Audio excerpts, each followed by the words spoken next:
চাঁদপুরে খাল খনন উদ্বোধন ও ফ্যামিলি কার্ড বিতরণ করলেন প্রধানমন্ত্রী। বললেন, রাজনীতির নামে কেউ অরাজকতা করলে ছাড় দেয়া হবে না। দেশের মানুষকে সাথে নিয়ে সেই সকল প্রতিশ্রুতি বাস্তবায়নের কাজে হাত দিয়েছে, কারণ এই সকল প্রতিশ্রুতি ইনশাআল্লাহ পর্যায়ক্রমিকভাবে যদি আমরা বাস্তবায়ন করতে পারি, দেশের মানুষের ভাগ্যের পরিবর্তন হবে। জাতিকে ধোঁকা দিয়েছে বিএনপি। রাজশাহীতে 11 দলীয় ঐক্যের সমাবেশে জামায়াত আমির। ভারতের বিরুদ্ধে বাংলাদেশে অশান্তি সৃষ্টির অভিযোগ। গণভোটের রায় যদি বাস্তবায়ন হয় তাহলে দেশে সুশাসনের পথ সুগম হবে, না হয় অতীতের চাইতে ভয়াবহ স্বৈরশাসন জাতির গাড়ি চেপে বসবে। সন্ত্রাসী রুবেল গ্রুপের নিয়ন্ত্রণে মহাখালীর হাসপাতাল পাড়া। টেন্ডার আর আধিপত্য ধরে রাখতে হত্যা মামলা। স্বাস্থ্যের এডিজিও পেয়েছেন হুমকি। টাকা দে, কি টাকা দাও, টাকা দে। পিস্তল বাইরে গেছে, 2-3বার পিস্তল বাইরে গেছে। প্রতিটা মুহূর্ত আমরা আতঙ্কের ভিতরে আছি, কখন কি করে আমাকে মাইরা ফেলায়। পরশুদিন আমার জীবন নাশের হুমকি দিয়ে আমার নামে একটা চিঠি আসছে। ঐতিহাসিক ফারাক্কা লং মার্চ দিবসে বিএনপির আলোচনা সভা। মির্জা ফখরুল বললেন, বাংলাদেশ ভারত সুসম্পর্ক নির্ভর করছে ফারাক্কা চুক্তির ওপর। হামে আজ আরও 2 শিশু মৃত্যু। বিশেষজ্ঞরা বলছেন, বিস্তার রোধ ও সুচিকিৎসা নিশ্চিত করা গেলে 1 সপ্তাহে সংকট মোকাবেলা সম্ভব।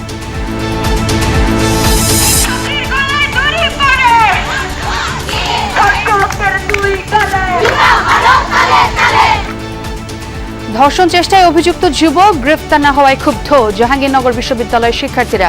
প্রক্টোরিয়াল বডির পদত্যাগ দাবি। দায় স্বীকার করে নিয়ে তিনি একজন সৎ লোকের মতো পদত্যাগ করবেন। রাত 2টা থেকে আমরা এটার বিষয়ে আলাপ আলোচনা করতেছি। ভিসির বাসভবনে ছিলাম, কিন্তু ওনারা আসলে পদত্যাগ করতে রাজি হন নাই। তো দাবির জায়গা থেকে সেটার বিচার ব্যবস্থা এখনো কার্যকর হচ্ছে না, এটা অবশ্যই খুবই ন্যাক্কারজনক।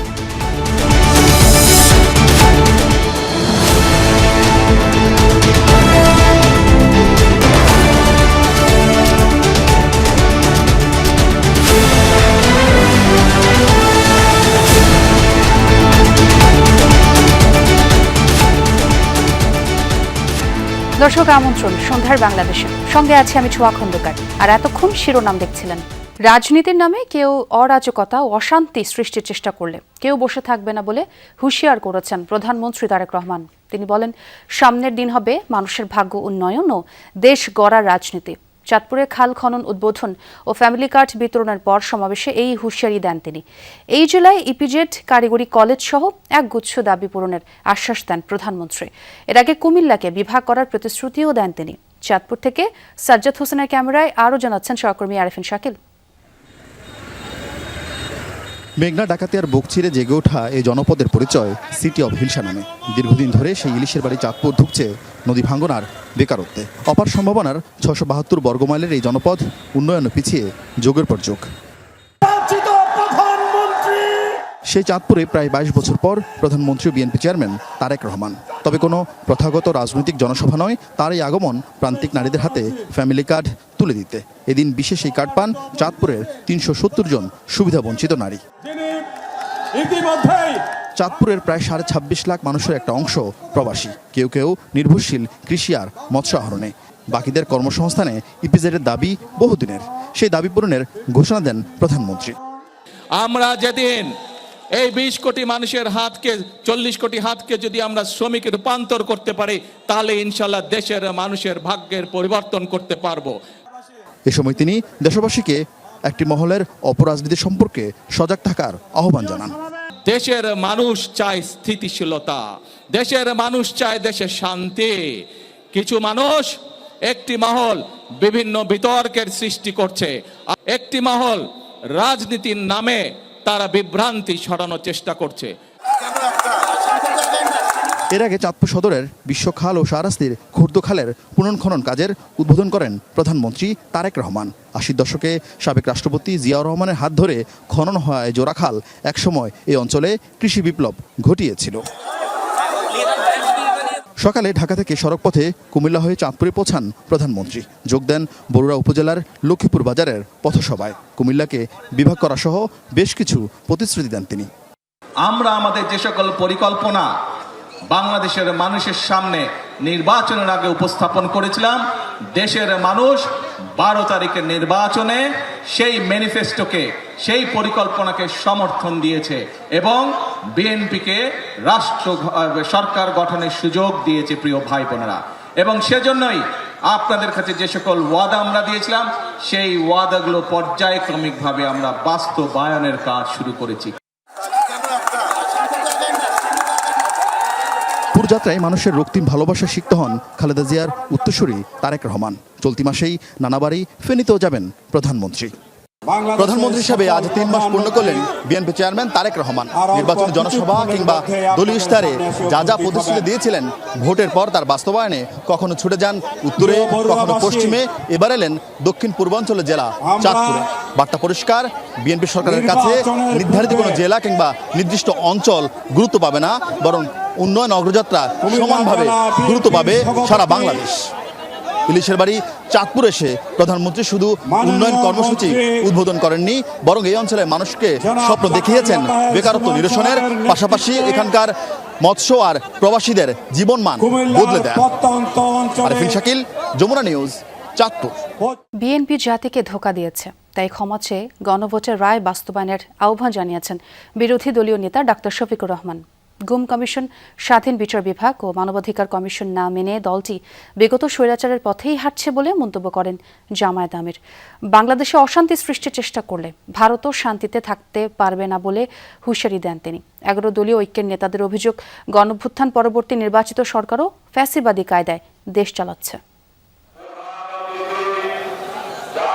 গণভোটের রায় বাস্তবায়ন, জনদুর্ভোগ লাঘব এবং পদ্মার পানির ন্যায্য হিস্যার দাবিতে রাজশাহীর মাদ্রাসা ময়দানে 11 দলীয় ঐক্যের বিভাগীয় সমাবেশ। দুপুরের পর থেকেই ছোট ছোট মিছিল নিয়ে রাজশাহী বিভাগের বিভিন্ন জেলা থেকে সমাবেশ স্থলে ভিড় করেন নেতাকর্মী ও সমর্থকরা। কানায় কানায় পরিপূর্ণ হয়ে যায় মাদ্রাসা মাঠ। জনগণের কথা, জনগণের রায় সে যদি মানতে না চায়, এদেশের জনগণ তাকে ক্ষমতায় দেখতে চায় না। হয়তো অল্প সময়ে তারা বাস্তবায়ন করতে পারবে না, এটা ঠিক আছে, কিন্তু সেই জন্য যে সদ ইচ্ছা প্রকাশ করা, সেটাতে কিন্তু নাই। সমাবেশে 11 দলীয় ঐক্যের নেতারা আশঙ্কা করেন, গণভোটের রায় বাস্তবায়ন না হলে দেশে আবারও স্বৈরাচার চেপে বসতে পারে। গণভোটের রায় বাস্তবায়নে সরকারকে বাধ্য করা হবে বলেও জানান তারা। আমাদের গণভোটের রায় বাস্তবায়ন করতে হবে, আমাদের জুলাই সনদ বাস্তবায়ন করতে হবে। এই বাংলাদেশে আগামীর মানুষের আকাঙ্ক্ষা থেকে এক চুল পরিমাণ সরে যাওয়ার স্পর্ধা দেখানো যাবে না। সমাবেশে বিরোধী দলীয় নেতা ও জামাত আমির ডাক্তার শফিকুর রহমান সহ 11 দলের শীর্ষ নেতারা অংশ নেন। প্রধান অতিথির বক্তব্যে বিরোধী দলীয় নেতা বলেন, গণভোটের রায় বাস্তবায়ন নিয়ে বিএনপি জনগণের সাথে প্রতারণা করেছে। ক্ষমতায় গিয়ে বিএনপি চাঁদাবাজি, দুর্নীতি ও রাজনৈতিক দখলবাজি চালাচ্ছে বলেও অভিযোগ করেন জামাত আমির। আমি আস্থার সাথে বলছি, গণভোটের রায়ও বাংলাদেশে ইনশাআল্লাহ বাস্তবায়ন হবে, বাস্তবায়ন করতে বাধ্য করা হবে ইনশাআল্লাহ। গণভোটের রায় যদি বাস্তবায়ন হয়, তাহলে দেশে সুশাসনের পথ সুগম হবে, না হয় অতীতের চাইতে ভয়াবহ স্বৈরশাসন জাতির গাড়ি চেপে বসবে। ডাক্তার শফিকুর রহমান বলেন, বাংলাদেশে অশান্তি সৃষ্টির চেষ্টা হলে ভারতও শান্তিতে থাকবে না। বাংলাদেশ কারো চোখ রাঙানিকে পাত্তা দেয় না। কিন্তু আমরা দেখতে পাচ্ছি সেখানে শুধু মুসলিম নামের পরিচয় মানুষকে নাজেহাল করা হচ্ছে, আর বাংলাদেশের দিকে লাল চোখ দেখানো হচ্ছে। এই বাংলাদেশের দিকে চোখ রাঙাবেন না, হুমকি ধমকি দিবেন না। আমরা চাই আমরাও শান্তিতে থাকি, আমরা চাই আপনারাও শান্তিতে থাকুন। গণভোটের রায় বাস্তবায়ন সহ নানা দাবিতে আয়োজিত রাজশাহী বিভাগীয় সমাবেশে 11 দলীয় ঐক্যের নেতারা বলেন, গণঅভ্যুত্থান পরবর্তী নতুন সরকার ক্ষমতায় আসলেও দেশের জনগণ দ্রব্যমূল্যের ঊর্ধ্বগতি, বেকারত্ব, বিদ্যুৎ ও জ্বালানি সংকট সহ নানামুখী সংকটে জর্জরিত। এই সংকট ও গণভোটের রায় বাস্তবায়ন না হলে বিরোধী দল কঠোর কর্মসূচি দিতে বাধ্য হবে বলে হুঁশিয়ারি দেন 11 দলীয় ঐক্য জোটের নেতারা। শামীম রেজা, যমুনা নিউজ, রাজশাহী। এ যেন আরেক জঙ্গল সলিমপুর, আর সেটা খোদ রাজধানীতেই। এক সন্ত্রাসের নিয়ন্ত্রণে মহাখালীর হাসপাতাল পাড়া।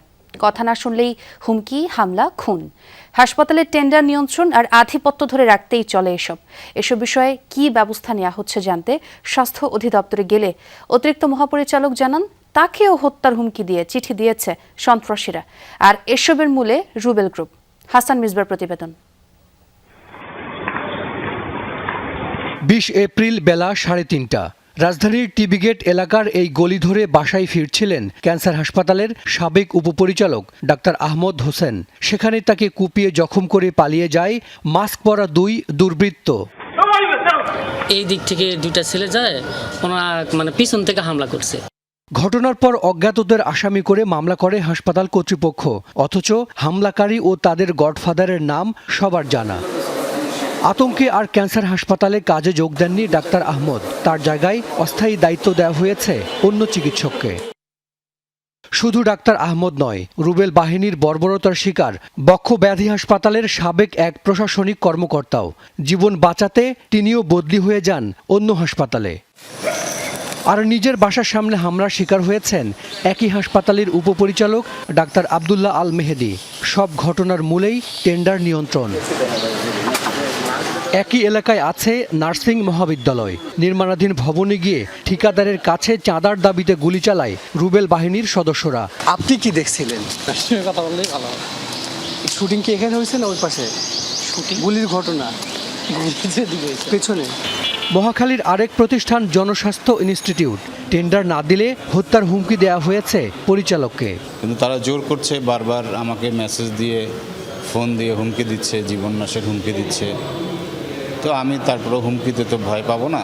ক্যান্সার হাসপাতালের পাশের এই দোকানেও চাঁদার জন্য চালানো হয় গুলি। কি টাকা দাও? টাকা দে। পিস্তল বাইরে গেছে, 2-3বার পিস্তল বাইরে গেছে। শুধু হুমকি হামলা নয়, আছে হত্যার ঘটনাও। 9 মাস আগে বক্ষব্যাধি হাসপাতালের কর্মচারী ইউনিয়নের সাবেক সাধারণ সম্পাদক জামাল হোসেনকে গুলি করে হত্যা করে সন্ত্রাসীরা। আমি আরেক জায়গায় চলে গেছি বানানতে, আইসা দিয়ে খুন হয়েছে। কে বা কারা মারছে তা জানি না, শুনছি 2টা লোক মাস্ক পরা ছিল, তারা এসে গুলি করে চলে গেছে। পারিবারিক এই ছবির ডান পাশের ব্যক্তি জামাল হোসেন, ফাতেমার বাবা। আমার বাবার নয়, আমার বন্ধুর বাবা আসছে। বাবা কোথায় গেছে? আকাশে। আকাশে গেছে। বাবাকে প্রতিদিন খুঁজে ফেরে তার আদরের কন্যা। ঘুম পাড়িয়ে দেয়া, চকলেট কিনে দেয়া সেই বাবা কোথায় হারিয়ে গেছে? বাবার লেগে কান্নাও করি, যখন মনে পড়ে বাবা নাই, বাবা থাকলাম, বাবার সাথে ঘুমাইতাম, তো বাবা আমার পাড়া দিত অনেক। ঘটনার পর মামলা করে জামালের পরিবার। প্রধান আসামি আজিজ রুবেল। এতেই ভয়াবহ হুমকিতে পড়ে জামালের পরিবার। হার্ট অ্যাটাকে মারা যান তার বড় ভাই। আমার বড় মেয়ে পরশুদিন রাতেও দাঁড়ায় কান্না করছে, বাবার কথা মনে পড়তেছে। আমার ছোট মেয়ে ঘুম থেকে উঠে রাতের বেলা বসে খাটের উপর কান্নাকাটি করে। প্রতিটা মুহূর্ত আমরা আতঙ্কের ভিতরে আছি, কখন কি করে আমাকে মাইরা ফেলায় নাকি। এর ভিতরে আমি জিটিও করছি, আমিও জিটি করছি, আমার মিজু ভাই আলম ওনারও জিটি করছে যে আমাদের মাইরা ফেলাইব।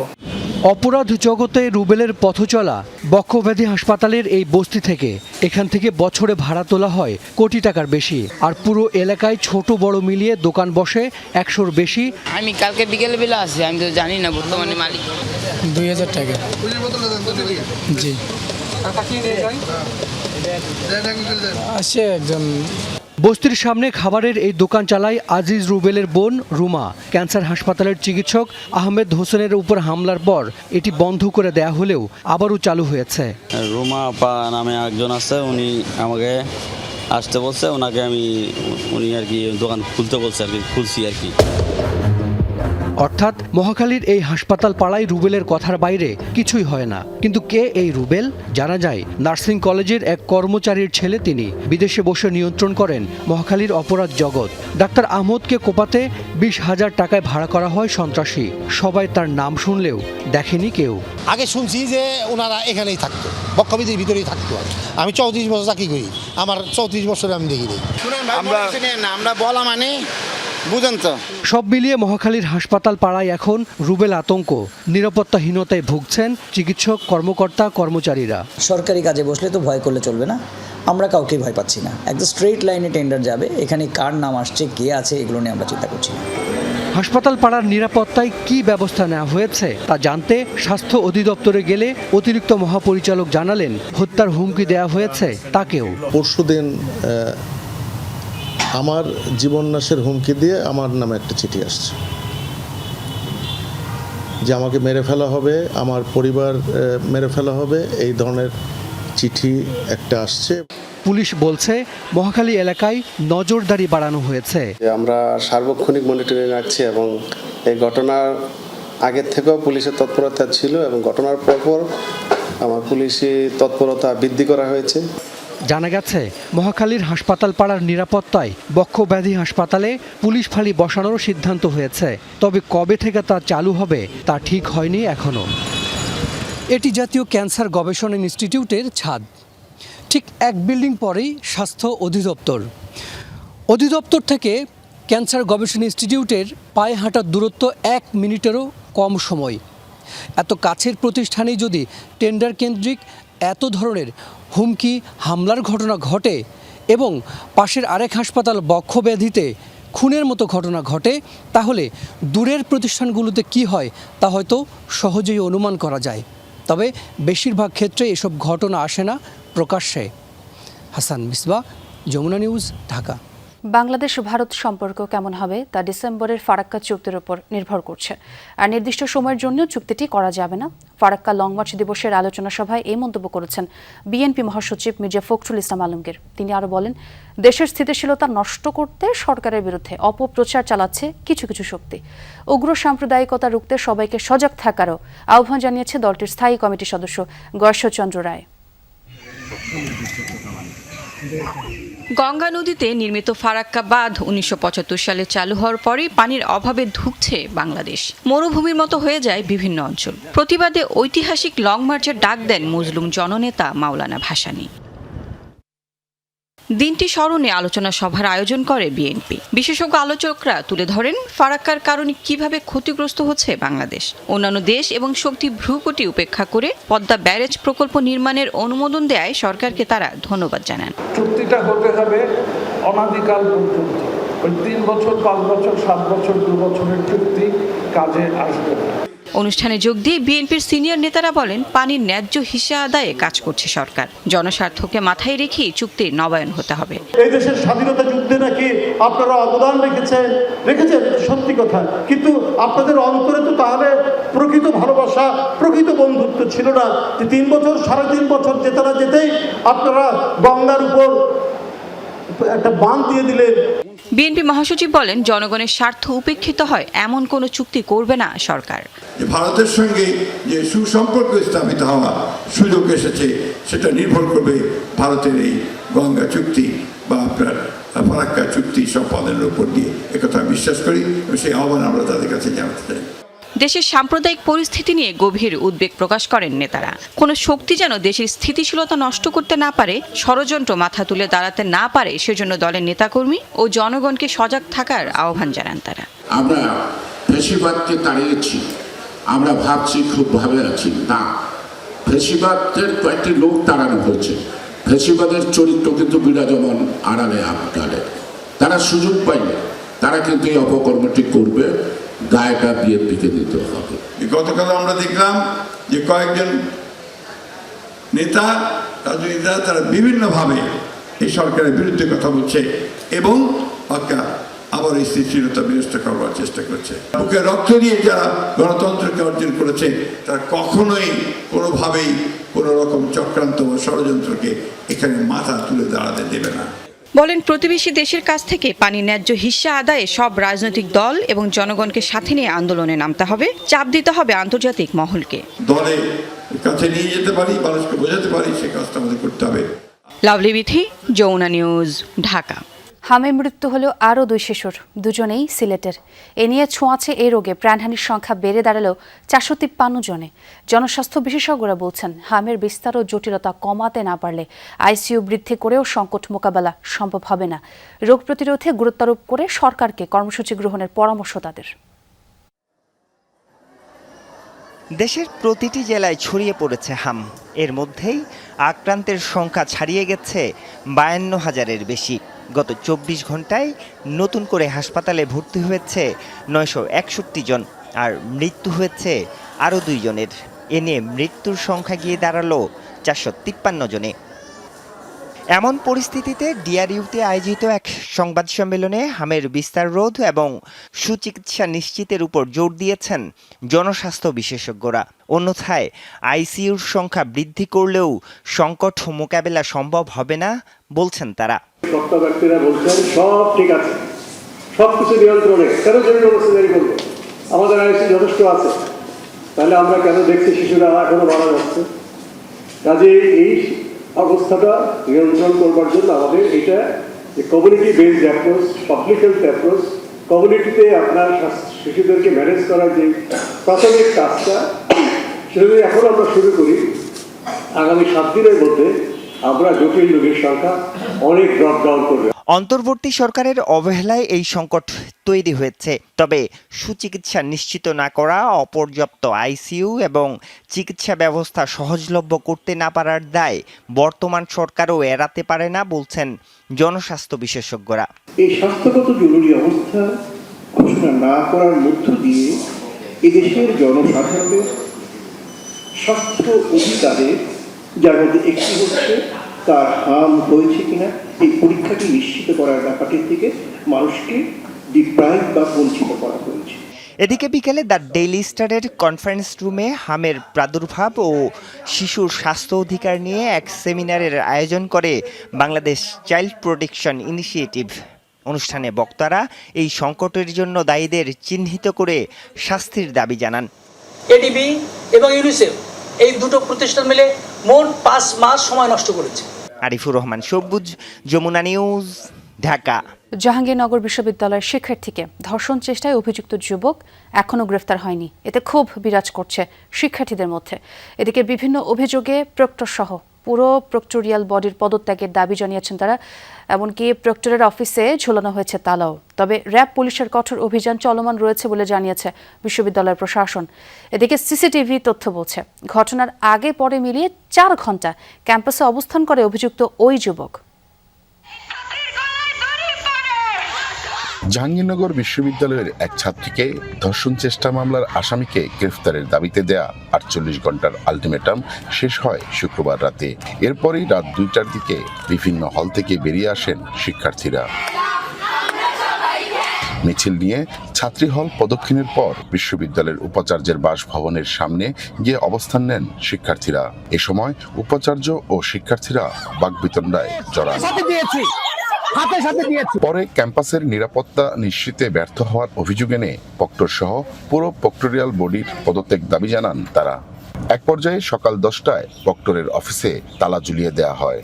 ক্যাম্পাসের যত বড় বড় দুর্ঘটনা ঘটে গেছে, এগুলো যে তার ব্যর্থতা আমাদেরকে নিরাপত্তা দেওয়ার ক্ষেত্রে দায় স্বীকার করে নিয়ে তিনি একজন সৎ লোকের মতো পদত্যাগ করবেন। রাত 2টা থেকে আমরা এটার বিষয়ে আলাপ আলোচনা করতেছি। ভিসির বাসভবনে ছিলাম, কিন্তু ওনারা আসলে পদত্যাগ করতে রাজি হন নাই। এদিকে ঘটনার 3 দিন পেরিয়ে গেলেও এখনো অভিযুক্তকে গ্রেফতার করতে না পারায় ক্ষোভ বিরাজ করছে ক্যাম্পাস জুড়ে। এটার যে বিচার এখন পর্যন্ত হচ্ছে না, এত উত্তাল জাহাঙ্গীরনগরে এসে এত মানুষের এত দাবির জায়গা থেকে সেটার বিচার ব্যবস্থা এখনো কার্যকর হচ্ছে না, এটা অবশ্যই খুবই নেক্কারজনক।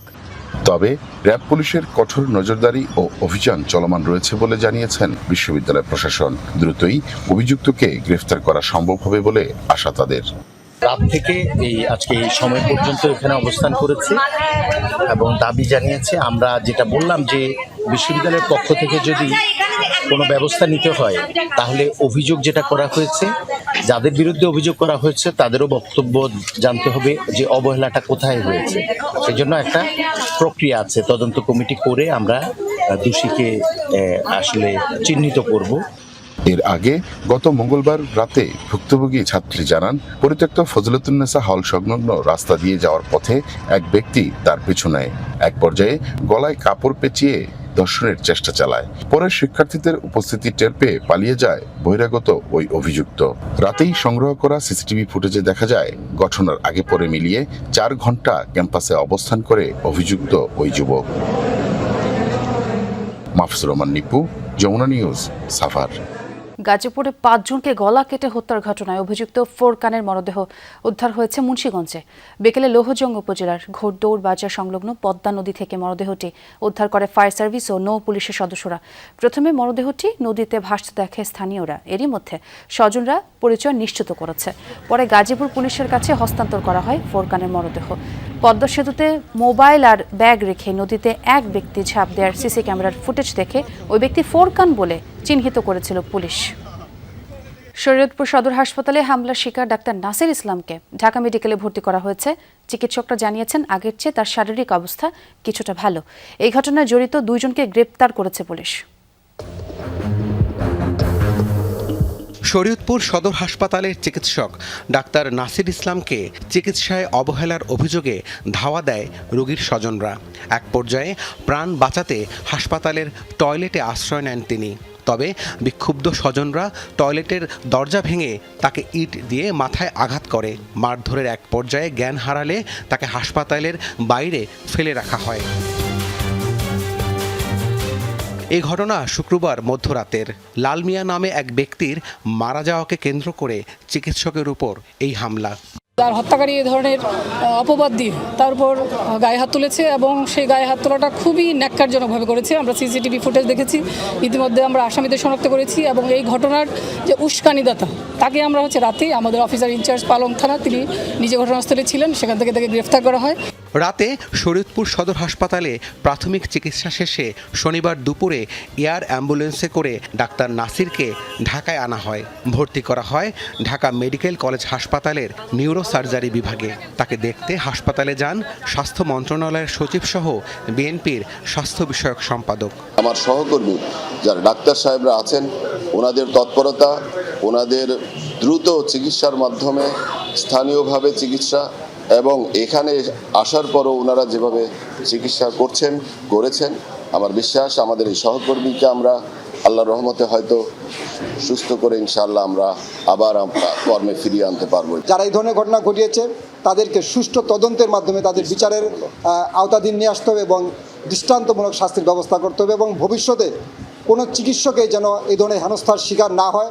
এ সময় স্বাস্থ্য অধিদপ্তরের এডিজি ডাক্তার জাহিদ রায়হান তাকে দেয়া হুমকির কথা জানান সাংবাদিকদের। নামবিহীন একটা চিঠি, হুমকি, এগুলো আমলে নিলে আমরা তো কাজ করতে পারবো। রাব্বি সিদ্দিকী, যমুনা নিউজ, ঢাকা।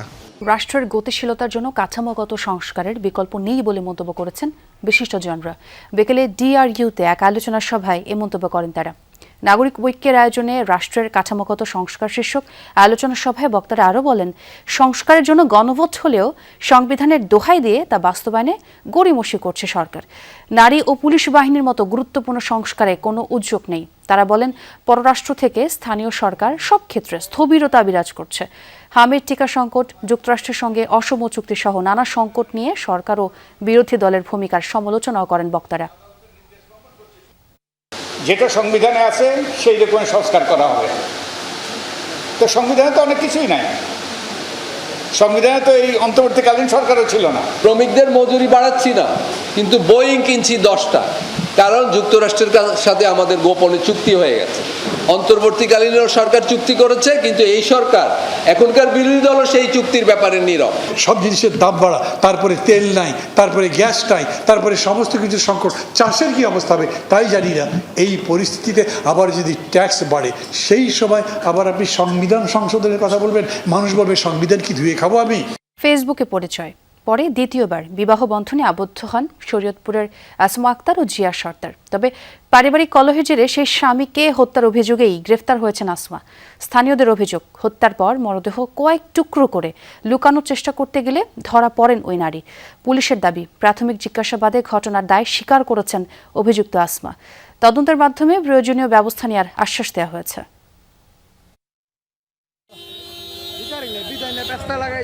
শুক্রবার রাত 10টা শরীয়তপুর সদর উপজেলার পালং এলাকায় স্থানীয়দের মাধ্যমে খবর ছড়ায়, স্বামী জিয়া সর্দারকে হত্যার পর মরদেহ কয়েক টুকরো করে বিভিন্ন স্থানে ফেলে দেয় স্ত্রী আসমা আক্তার। সাথে সাথেই ঘটনাস্থলে পৌঁছায় পুলিশ।